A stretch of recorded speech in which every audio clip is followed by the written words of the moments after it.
मुद्दा गर्म है। मैं हूं आपके साथ प्रीति रघुनंदन और आज की सबसे अहम खबर वो ये कि अयोध्या में श्री राम जन्मभूमि परिसर में खुदाई के दौरान 5 फीट का शिवलिंग मिलने का दावा किया गया है। राम जन्मभूमि ट्रस्ट के मुताबिक शिवलिंग पर नक्काशी भी की गई है। यही नहीं, राम मंदिर परिसर में खुदाई के दौरान वहां से कई खंडित मूर्तियां मिलने का भी दावा किया गया है, जो देवी देवताओं की बताई जा रही हैं। बताया जा रहा है कि खुदाई के दौरान वहां काफी संख्या में पुराने अवशेष और देवी देवताओं की खंडित मूर्तियां, कलश, पुष्प और कई खंबे मिले हैं।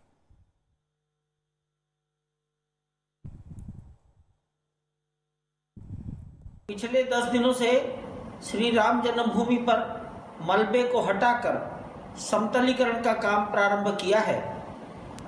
ढांचे के मलबे में दबे हुए काले कसौटी पत्थर के 7 खंबे हमको प्राप्त हुए हैं। इसके अतिरिक्त भी अनेक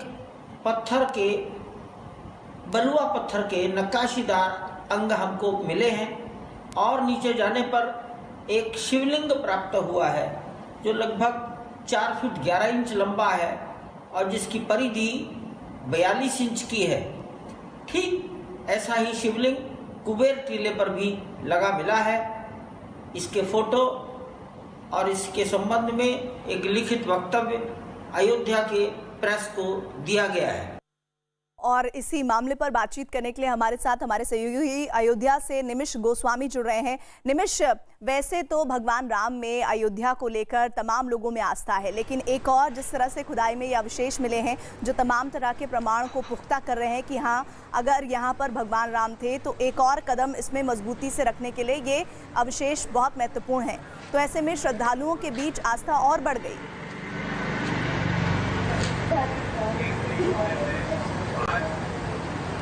जी बिल्कुल, आपको बता दें कि जिस तरीके से ये पत्थर मिले हैं ये अति प्राचीन है। इसमें भगवान की आमलक है। आमलक वो चीज़ होता है जो जहाँ भगवान विराजमान होते हैं उसके ऊपर जो आकृति बनाई रहती है उसे आमलक कहते हैं। साथ ही चौखट, बाजू, कई खंडित मूर्तियाँ और उसके साथ ही मंदिरों में लगने वाले पत्थर हैं। ये पत्थर भी ब्लैक स्टोन, रेड स्टोन के कई महत्वपूर्ण और कीमती पत्थर हैं। इसकी हालांकि पुरातत्व विभाग इस पर निरीक्षण कर रहा है और अभी कुछ कहा नहीं जाए, लेकिन तब भी ये माना जा रहा है कि ये पत्थर अति प्राचीन है और प्राचीनता को ध्यान रखते हुए इन्हें संयोजित, सुरक्षित तरीके से मानस भवन में रखा गया है। 10 दिन से राम जन्मभूमि पर समतलीकरण का कार्य चल रहा था, जहां पर रामलला विराजमान थे। उसके पीछे की जो खाई थी उसको जमीन को लेवल करने का काम किया जा रहा है। उसी लेवल करते समय ये इस तरीके के पत्थर मिले हैं। इसमें तमाम तरीके की कीमती पत्थर हैं, कुएं हैं और सबसे बड़ी बात है कि आदमकद मानव के बराबर लगभग भगवान की शिवलिंग मिली है। 4 फुट 11 इंच लंबा शिवलिंग है, काफी चौड़ा है, 42 इंच इसकी परिधि बताई जा रही है। ऐसा ही एक शिवलिंग कुबेर टीला पर है। तो ऐसे में जो साधु संत हैं उनका साफ कहना है कि जो ये पत्थर है ये बेहद कीमती है और दूसरी चीज उत्साहित भी है कि ये उस समय के हो सकते हैं जब आक्रांता लोगों ने यहाँ पर आ करके और मंदिर को हटा करके लगातार जो और जानकारियां आप तक आ रही हैं वो भी हम आपसे जरूर साझा करेंगे। लेकिन 2 तस्वीरें हैं जो हम यहाँ दिखाना चाहते हैं, शिवलिंग और मूर्तियों की, जिसे लेकर दावा किया जा रहा है कि ये राम मंदिर परिसर में खुदाई के दौरान मिली हैं। तो ये तस्वीरें आपको हम दिखा रहे हैं जिसमें ये कहा जा रहा है कि अयोध्या में श्री राम जन्मभूमि परिसर में खुदाई के दौरान ये 5 फीट का शिवलिंग मिलने का दावा हुआ है। राम जन्म ट्रस्ट जो भूमि है उसके शिवलिंग पर नक्काशी भी की गई है, ये भी कहा जा रहा है। और साथ ही राम मंदिर परिसर में खुदाई के दौरान वहां से कई खंडित मूर्तियां, जिनकी तस्वीरें हम आपको दिखा रहे हैं, मिलने का दावा किया गया है। 2 तस्वीरें हैं शिवलिंग और मूर्तियों की, जिसे लेकर ये है दावा कि ये राम मंदिर परिसर में खुदाई के दौरान मिली हैं। तो खुदाई के दौरान ये मूर्तियां मिली और साधु संत समाज में एक और आस्था की जो अलख है वो जग गई है। साथ ही श्रद्धालुओं को भी भगवान राम से जुड़े हुए और ये जिस तरह से देवी देवताओं की मूर्तियां, कलश, पुष्प और खंबे मिले हैं, ये उनकी आस्था को और ज़्यादा बढ़ाने में मददगार हैं। तो ये वो हम आपको चीज़ें दिखा रहे हैं, वो खंडित मूर्तियां हैं जिसमें कलश भी शामिल है, जिसमें पुष्प भी शामिल है। हमारे साथ खास मेहमान जुड़ रहे हैं इस वक्त। वीएचपी प्रवक्ता विजय शंकर तिवारी हमारे साथ जुड़ रहे हैं। निमिष गोस्वामी तो हमारे साथ हमारे सहयोगी हैं ही। विजय शंकर तिवारी जी, हम ये तस्वीरें देख रहे हैं और ये तस्वीरें एक कदम और मजबूती के साथ आगे बढ़ाते हैं उन सनातन धर्म से जुड़े हुए साधु संतों के ही नहीं बल्कि श्रद्धालुओं के ही, जिन्हें भगवान राम को उस जगह पर होने के लगातार अवशेष मिलते रहे हैं, प्रमाण मिलते रहे हैं। और ये एक और कड़ी है जो सामने आई है। वास्तव में एक चीज़ समझने की है कि भगवान श्री राम, ये आवाज़ मेरी कान में आ रही है? जी जी, ठीक कराते हैं उसको। हाँ हाँ, ठीक है। देखो भगवान श्री राम का जन्म अयोध्या में हुआ और श्री राम जन्मभूमि जहाँ पर वहीं पर हुआ, ये सारी दुनिया को पता है, हमारे धर्म ग्रंथों में लिखा हुआ है। इसके बाद भी देश में भगवान श्री राम का जन्मभूमि का विरोध करने वाले लोगों ने ये आज़ादी के बाद भी 70 सालों तक ये मामला लटकाए रखा। ये सबसे पहली बात उनके मुंह पर करारा तमाचा है। ये उनके मुंह पर करारा तमाचा है जो भगवान श्री राम को काल्पनिक कहते रहे, उनकी स्मृति चिन्ह राम सेतु को काल्पनिक कहते रहे, उनके मुंह पर करारा तमाचा है। वैसे ये तो उसी समय ध्यान में आ गया था जब पुरातत्व विभाग की तरफ से खुदाई हुई थी और कसौटी के खंभे, मूर्तियां, कलश, पुष्प उस समय भी निकले थे, लेकिन उनको कोई नहीं मान रहा था। केवल और केवल हिंदू मुस्लिम भाईचारा और गंगा जमनी तहजीब की बात हो रही थी। हाँ। अभी श्री राम जन्मभूमि तीर्थ अयोध्या में जिला मजिस्ट्रेट जी की अनुमति से 11 मई को जो हमने खुदाई मतलब समतलीकरण करने का काम प्रारंभ किया, उसमें कोरोना महामारी के समय केंद्र ने एक निर्देश दे रखे हैं, उन निर्देशों का पालन करते हुए ये काम हमने प्रारंभ किया है। ठीक है विजय शंकर तिवारी जी, आप बोल रहे हैं कि ये साक्ष्य, ये अवशेष उन लोगों के लिए करारा सबूत है, या फिर आप तमाचा भी कह रहे हैं जो लगातार राम को काल्पनिक पात्र कहते रहे। इलियास शराफुद्दीन हमारे साथ जुड़े हैं जो इस्लामिक रिसर्च फाउंडेशन के मीडिया संयोजक है। इलियासी जी, अब तो आप मान लीजिए कि वाकई में लगातार जो प्रयास सनातन धर्म के साथ वो आगे बढ़ते हुए साधु संत कर रहे थे, उसके अब प्रमाण भी धीरे धीरे मिल रहे हैं, तो अब तो आपको कोई शक शुबा नहीं है कि भगवान राम का जन्म वहीं हुआ था और उनके आसपास जो अवशेष हैं वो उस बात को पुख्ता कर रहे हैं। कोरोना से भी बड़ी बीमारी है अंधभक्ति की, क्योंकि लेके जाके मारता है सिर्फ दुनिया में, अंधभक्ति ले जाती सीधा नर्क में। तिवारी को पूरे हिंदू गुरुओं को चैलेंज है, वेदा, गीता, उपनिषद, मनुस्मृति से अयोध्या नाम का शहर बता लीजिए, श्री राम वहां पैदा हुए सो बता लीजिए। मैं चैलेंज करता हूं, कयामत तक नहीं बता सकते। उल्टा लिंगम मूर्ति की पूजा से नरक है। वेद और श्री कृष्ण कहते हैं गीता में, न तस्य प्रतिमा अस्ति, ईश्वर की कोई प्रतिमा मत बनाओ, उसको पूजो मत वरना नरक में जाओगे। Bhagavad Gita chapter 7 verse 20, Yajurveda chapter 32 verse 3। तो भाई धार्मिक किताब पढ़िए थोड़ा सा।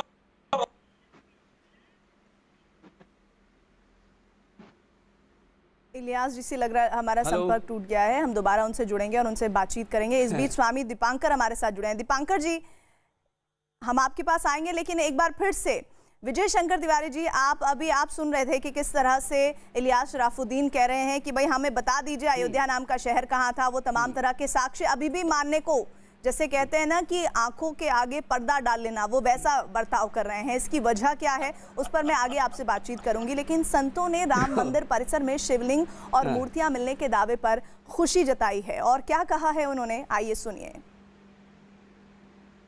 और मंदिर का निर्माण शीघ्र हो, इस लॉकडाउन में भी जिलाधिकारी से आदेश लेकर के जमीन का समतलीकरण और जहां रामलला पहले विराजमान थे उस स्थल को शुद्धि कराना, पूजन कराना नित्य, ये कई दिनों से कार्य चल रहा है। जैसा कि आप सारे लोगों को विदित है, जिस समय पत्थर तराशा जा रहा था और उसका कार्य पूरा हो गया कार सेवकपुर में वहाँ कार्यशाला में, तो निश्चित रूप से जल्दी मंदिर बने इसके लिए प्रयास किया जा रहा है। खुदाई में पुरातत्व की सामग्रियां जो प्राचीन मंदिर के अवशेष मिले हैं, यह सिद्ध होता है कि कभी स्वर्णिम काल भारत का था राम जन्मभूमि, जैसा कि मैं सुना हूं और सभी लोग जानते हैं कि महाराज विक्रमादित्य ने भव्य मंदिर निर्माण कराया था जिसको ध्वस्त कर करके एक ढांचा खड़ी की गई थी। तो उसका अवशेष ये सब हो सकते हैं, परंतु अभी कोई उसका पूरा तत्व साक्ष्य भी नहीं मिला है। परंतु यह निर्विवाद सत्य है कि राम जन्मभूमि की खोदाई में उसको समतलीकरण में मिले हैं, तो वह राम जन्मभूमि के ही अवशेष हों। निमिष गोस्वामी हमारे साथ अयोध्या से हमारे सहयोगी जुड़े हुए हैं। निमिष, साधु संत बहुत खुश हैं इस बात को सुनकर कि और ज्यादा राम मंदिर भगवान राम के होने के साक्ष्य मिले हैं, लेकिन वहां अयोध्या में रह रहे लोग इस पूरी खबर को किस तरह से देख रहे हैं? देखिए, लोग भी बहुत खुश हैं। यहाँ के जो स्थानीय लोग हैं उनमें भी खुशी की लहर है। ये साफ कहने का मतलब ये है कि ये मानने को तैयार है नहीं थे अब तक जो लोग, जो इतने लंबे अरसे के बाद फैसला आया, जो अब तक जो पुरातत्व विभाग की खुदाई हुई, जिसको ये नहीं मान रहे थे कि ये चीज़ें मिल रही हैं, ये मंदिर के प्रमाण है, अब उनको और पुख्ता सबूत निकल कर सामने आए हैं। तमाम तरीके के पत्थर हैं, भगवान के देवी देवताओं के पत्थर हैं, कई काफ़ी कीमती, और जो इस बात को सिद्ध कर रहे हैं कि ये अति प्राचीन है। और उनकी प्राचीनता को देखते हुए अयोध्या के संत समाज ने आज सुबह ही इसको खुशी खुशी स्वागत किया है। इस बाकायदा हर्ष जताया है कि इस बात को और एक कदम ठोस तरीके से कहा जा सकता है कि वहां पर पूर्व में भी कोई मंदिर था, और मंदिर को लेकर के जो संत समाज हैं, जो स्थानीय लोग हैं, वो खासा उत्साहित हैं। उन्होंने स्वामी दीपांकर भी निमिष हमारे साथ जुड़ गए हैं। स्वामी दीपांकर जी, ये एक और कदम है उस साक्ष्य का जिसका इंतजार, जिसकी बात आप लगातार कहते रहे हैं, और एक और प्रमाण उसका मिला है। पुरानी एक कहावत है, प्रत्यक्षम किम प्रमाणम। प्रत्यक्ष को प्रमाण की आवश्यकता बिल्कुल नहीं होती। और जिस प्रकार की अभी चीजें खुदाई या समतलीकरण में मिल रही हैं, मुझे पहले भी अपने आराध्य और उस मंदिर पर अनंत कोटि विश्वास था, आज भी विश्वास है। और ये हर्ष का विषय है हर भारतीय के लिए, सनातनी के लिए, जो सनातन धर्म को जीता है, भारत में जीता है, राष्ट्र को जीता है, महात्मा गांधी के राम राज्य की परिकल्पना करता है, रघुपति राघव राजा राम कहता है, आते जाते मिलते जुलते लोगों को राम राम कहता है। कभी आपसे भी मिले, आपको भी कहे होंगे कि दीदी राम राम क्या हाल है। तो अर्थ कहने का कुल मिलाकर ये कि उन लोगों के लिए आज हर्ष का ही विषय नहीं है, उन लोगों के लिए एक भाव की अभिव्यक्ति की, भक्ति के भाव को समझने का भी विषय है, जो मात्र इस चीज को नकार देते थे, कहते थे कि राम इज नॉट एग्जिस्ट। आज उन लोगों के लिए भी एक अच्छा विषय है। कम से कम अब वो इस बात को ये नहीं कहेंगे जैसे पहले कह देते थे। और जहां तक मैं समझ सकता हूं कि अपार हर्ष के विषय के साथ साथ बहुत सारे लोगों को ये भी चेतना और चेत जाने जैसा है कि किसी की आस्था को कभी मतलब तिलांजलि नहीं देनी चाहिए, किसी की आस्था पर कुठाराघात नहीं करना चाहिए। मैंने तो तब भी कहा था जब धर्म सभा हो रही थी कि जो राम का नहीं वो मेरे क्या किसी भी काम का नहीं। क्योंकि राम मात्र एक राम राज्य की परिकल्पना से हटकर बहुत कुछ है। सुबह शाम रात दोपहर सब राम ही तो हैं। और अंतिम में कहा जाता है कि राम नाम सत्य है। तो हम लोग तो उसको जीते ही हैं। जी बिल्कुल। स्वामी दीपांकर, हमारे साथ स्वामी शैलेशानंद भी जुड़ गए हैं, लेकिन मैं इलियास शराफुद्दीन आपके पास जाना चाहूंगी। जब देश की सबसे बड़ी अदालत ये बात कह चुकी है और उसके बाद लगातार जो खुदाई हो रही है उसमें भी उस तरह के अवशेष मान रहे हैं, दिख रहे हैं कि भाई वाकई में वहां भगवान राम के होने के सबूत हैं, साक्ष्य है, तो आप लोग दिमाग से तो मान चुके हैं, दिल से क्यों नहीं मान लेते हैं? मसला ये है 1000 से ज्यादा पेजेस के जजमेंट में एक भी रेफरेंस हिंदू धार्मिक किताबों या आर्कियोलॉजिकल सर्वे का रिपोर्ट का chief justice of India Gogoi नहीं दिए। इसीलिए रिटायरमेंट के फौरी बाद राज्यसभा के मेंबर बन गए और 2 कौड़ी की इज्जत हो गई उनकी। अच्छा, आप यहाँ पर सुनिए, आप हमारे यहाँ पर न्यायालय को, उनसे संबंधित जजों को कटघरे में खड़े करने के लिए बैठे हैं क्या? आपको इतनी सलाहियत नहीं है कि आपको अपनी बात रखने के लिए कम से कम किसी को अपमानित ना करना पड़े? इलियास शराफुद्दीन जी, मैंने आपसे बहुत स्पेसिफिक पूछा कि आप देखिए, सुनिए मेरी बात सुनिए। इलियास शराफुद्दीन जी, भगवान मेरी पूजा करो, चैलेंज है। इलियास शराफुद्दीन जी, सबको चैलेंज है। देखिए, मैं ऐसी किसी भी आपके नर्गल बात को आगे नहीं बढ़ाने दूंगी। मेरे साथ स्वामी शैलेशानंद भी हैं, सुन रहे हैं स्वामी जी। इलियास शराफुद्दीन जैसे लोग हैं जो अदालत के फैसले के बाद दिमाग से तो मानने को मजबूर है, लेकिन दिल से नहीं मानेंगे ये अवशेष और ये तमाम साक्ष्य मिलने के बाद भी। ऐसा क्यों? अरे मैडम, अवशेष मोदी जी 2 लाख करोड़ निकाल लेते हैं जीरो में से, तो ये अवशेष का क्या है? इलियास जी, आपका नाम शैलेशानंद है क्या? इलियास जी, आपका नाम शैलेशानंद है? शैलेशानंद जी से मेरा सवाल है। शैलेशानंद जी, हाँ जी, ये विडंबना है इस राष्ट्र की कि जब भी हम कोई भी ऐसी कोई बातें करते हैं तो ये लगातार यहाँ पर इस प्रकार के विरोधाभास सामने आते हैं। अरे सत्य को आईना दिखाने की जरूरत पड़ेगी, इनको देखना है सत्य का आईना।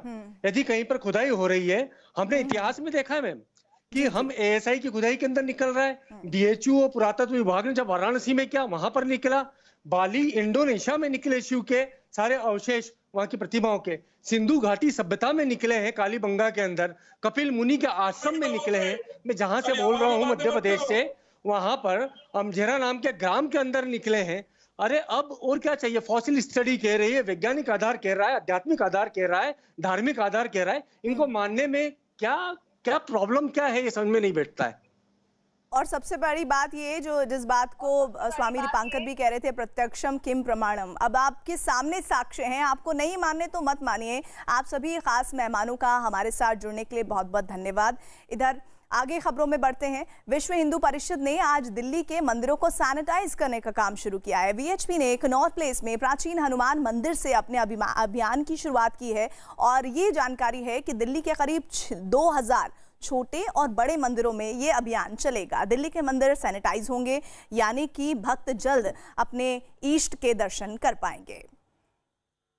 लॉकडाउन 4 के चरण में देश आ चुका है, कई तरह की छूट भी मिली है। इस समय हम दिल्ली के प्राचीन हनुमान मंदिर जो कनॉट प्लेस में है वहाँ पर मौजूद हैं और यहाँ पर विश्व हिंदू परिषद ने मंदिर के सैनिटाइजेशन का काम शुरू किया है। आप देख सकते हैं कि विशेष तौर पर एक बंदूक जैसी एक अभियान वो मंगवाया गया और उसके जरिए लगातार जो मंदिर के आसपास की जो दुकानें हैं, मंदिर का जो मुख्य द्वार है, उन सब पर अब सैनिटाइजेशन का काम किया जा रहा है। ये दिल्ली का प्राचीन हनुमान मंदिर है जो कनॉट प्लेस में मौजूद है और वीएचपी का कहना है कि दिल्ली के तमाम मंदिरों में इस तरीके का अभियान चलाया जाएगा। ये यहाँ पर इस प्राचीन मंदिर की मान्यता काफ़ी है। हर रोज़ यहाँ पर लाखों लोगों की भीड़ लगती थी, लेकिन आज जो है अभी क्योंकि मंदिर बंद हैं इस कारण से यहाँ पर भक्त नहीं आ रहे हैं। हालांकि एक जो कमी देखने को मिल रही है कि यहाँ पर आप देख सकते हैं कि सैनिटाइजेशन का काम चल रहा है, लेकिन सोशल डिस्टेंसिंग का थोड़ा सा ध्यान रखने में शायद चूक हो रही है। यही है कि जिस मंदिर में हम खड़े हैं यहाँ इसकी बड़ी मान्यता है। यहाँ ना केवल दिल्ली में बाहर से भी लोग आते हैं और लोगों का ये मानना है कि अगर मंदिर में आज ये नहीं जा पा रहे तो कम से कम मंदिर के बाहर तो आए हम लोग। तो मंदिर के बाहर यहाँ प्रार्थना के लिए आते हैं और इसलिए हमारी इच्छा ये है कि कम से कम यहाँ तो सैनिटाइजेशन अच्छे ढंग से हो। हम तो ये चाहेंगे जो मंदिर खुले और आस्था भक्तों की बनी रहे, जिससे कि लोग आए जाएं और प्रार्थना वो भी इस बीमारी के लिए प्रार्थना करेंगे ये ख़त्म हो जाए और जो सरकार आदेश देगी हम उसको निर्माण करेंगे उसका लिए और आशा चाहते जल्दी से जल्दी खोला जाए भक्तों की डिमांड। उधर उत्तर प्रदेश के प्रयागराज में एक इलेक्ट्रॉनिक सामान की मार्केट में आग लग गई है। चश्मदीदों के मुताबिक इस बाजार के बाहर लगे एक ट्रांसफार्मर से चिंगारी निकलने के बाद आग फैली। इस बाजार में टीवी, फ्रिज और मोबाइल फोन की दुकानें हैं, जिनमें रखा लाखों का माल इस आग में जलकर राख हो गया।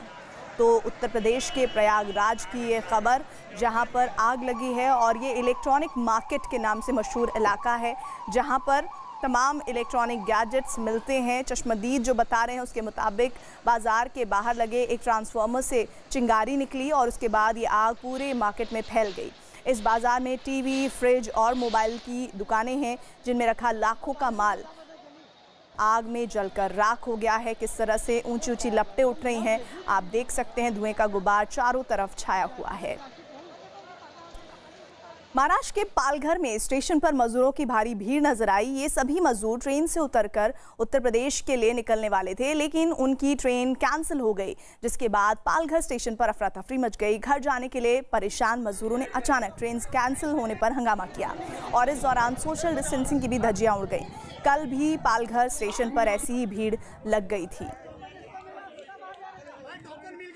दिवाकर हमारे साथ जुड़ रहे हैं। दिवाकर, हम बार बार महाराष्ट्र से, मुंबई से, खास तौर पर हम चाहे बांद्रा की बात करें, पालघर की बात करें, इस तरह मजदूरों को क्यों आना पड़ रहा है स्टेशन पर और ये कैंसिलेशन क्यों करना पड़ रहा है? ये स्थिति क्यों बन रही है कि इस तरह सोशल डिस्टेंसिंग ना हो पाए? देखिए प्रीति, सबसे बड़ी बात है जो कोऑर्डिनेशन की कमी है वो साफ तौर पर सरकार और प्रशासन के बीच जो है वो नजर आ रही है।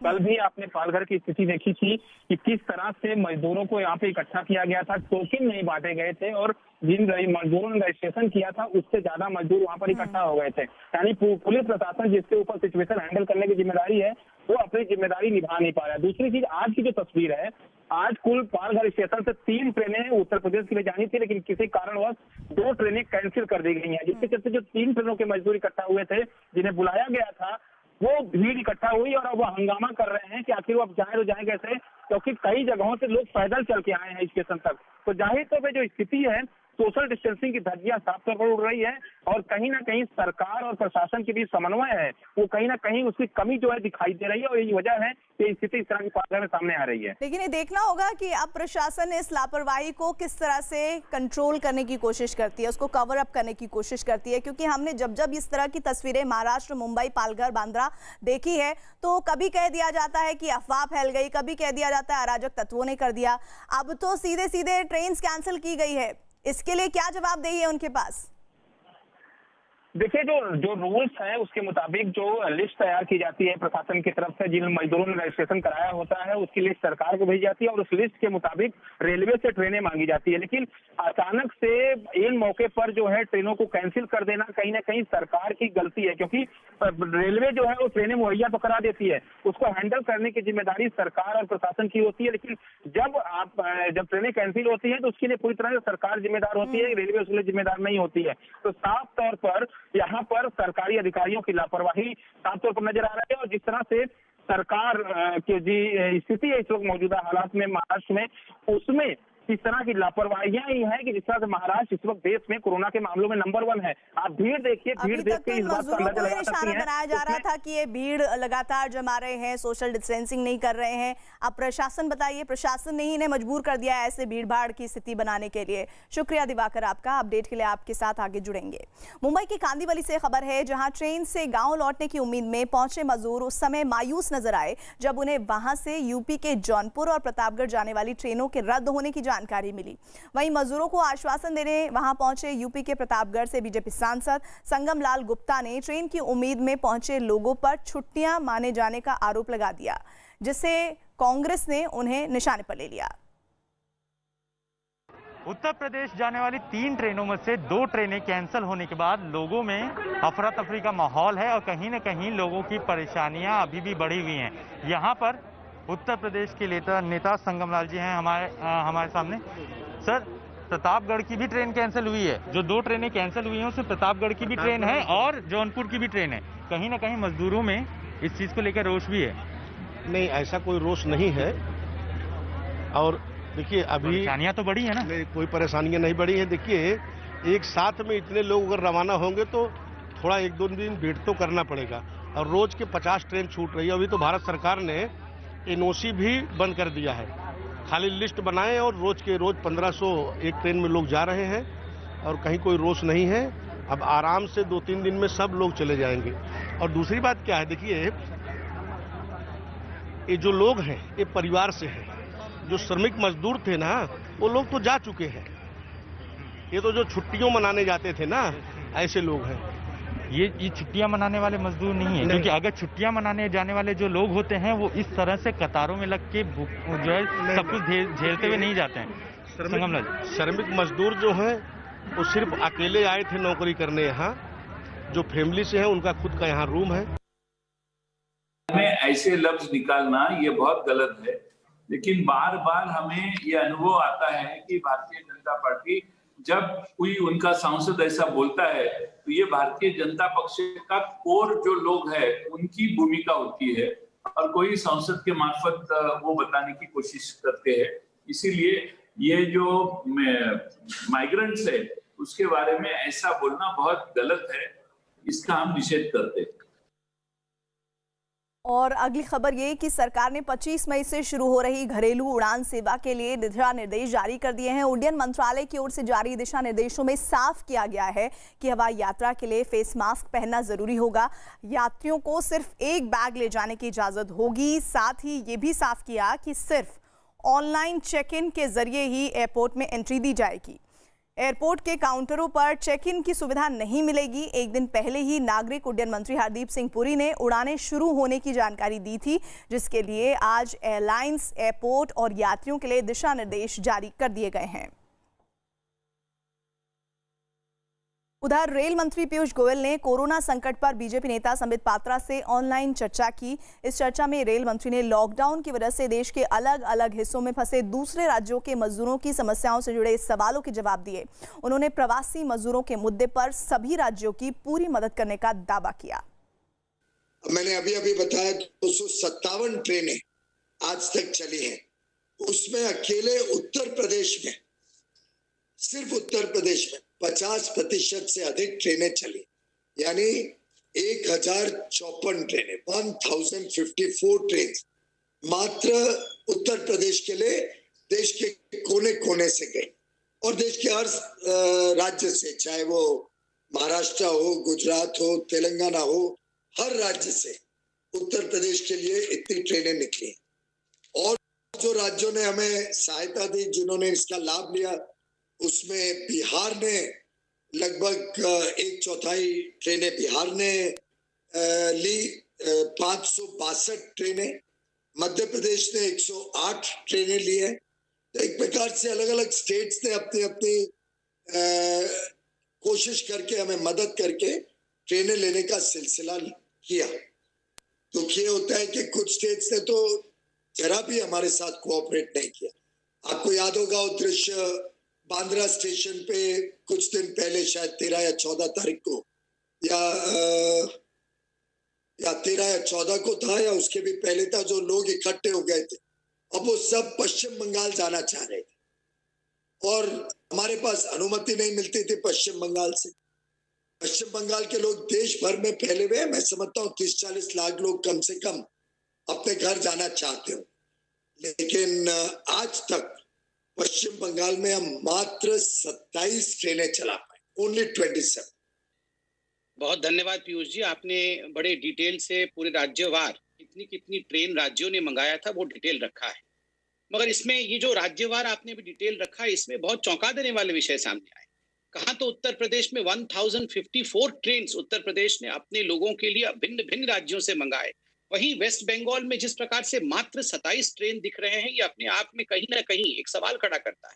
हम भी राजनीति नहीं करना चाहते हैं और आज तो खैर मैं राजनीतिक रोल में हूं भी नहीं, मगर मैं ये कहना चाहूंगा जरूर इस इंटरव्यू के माध्यम से, बहुत सारी सच सामने आई है, चाहे वो उत्तर प्रदेश हो, चाहे बिहार की सरकार हो, गुजरात की सरकार हो, ये सब धन्यवाद के भागी हैं। इन्होंने अपने अपने मजदूरों की बहुत चिंता की है।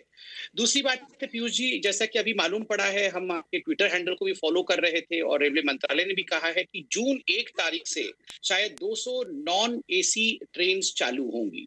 आप जरा उसके बारे में भी विस्तार से बताएंगे तो बहुत सारे लोग जो पलक पावड़े बिछा करके इंतजार कर रहे हैं अपने घर जाने के लिए, उनके लिए सहूलियत होगी। आदरणीय पीयूष जी। धन्यवाद संबित जी। मैं समझता हूँ समय आ गया देश को सामान्य स्थिति की ओर लेके जाने का। इस दिशा में हमने पहले राजधानी शुरू की थी और 1 जून से अब लगभग 200 ट्रेनें जो देश के भिन्न भिन्न राज्यों से अलग अलग जगह, तो एक प्रकार से cross country 200 non AC train की सूची कल जारी कर दी गई है।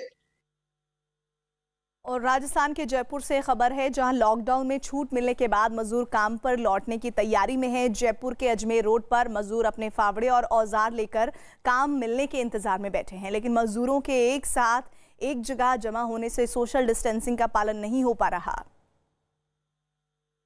लॉकडाउन 4 के अंदर फैक्ट्रियों के अंदर और ख़ास तौर पर कंस्ट्रक्शन साइट पर काम की छूट दे दी गई सोशल डिस्टेंसिंग की पालना के साथ में। उसके बाद में मज़दूर इंतज़ार कर रहे थे। इस वक्त हम खड़े हैं अजमेर रोड बाईपास पर और ये मज़दूरों की चौखटी है। अब आप देखिए तस्वीरों में कि किस तरीके से यहाँ पर 2 महीने बाद में फिर बड़ी संख्या के अंदर मज़दूर इकट्ठे होने लगे, काम की तलाश में फावड़े लेकर आ गए, अपने औजार लेकर पहुँच गए। हालांकि मास्क देखिए कि लगा रखा काफ़ी लोगों ने, काफ़ी लोगों ने नहीं भी लगा रखा। सोशल डिस्टेंसिंग की पालना भी उस रूप में इतनी नहीं हो पा रही है। काम मिल रहा है? काम नहीं मिलता है, नहीं मिल रहा है। तो कब से बैठे हैं यहाँ पर? यहाँ पर अभी आए 2 महीना हो गया, मेरे कुछ नहीं मिलता है।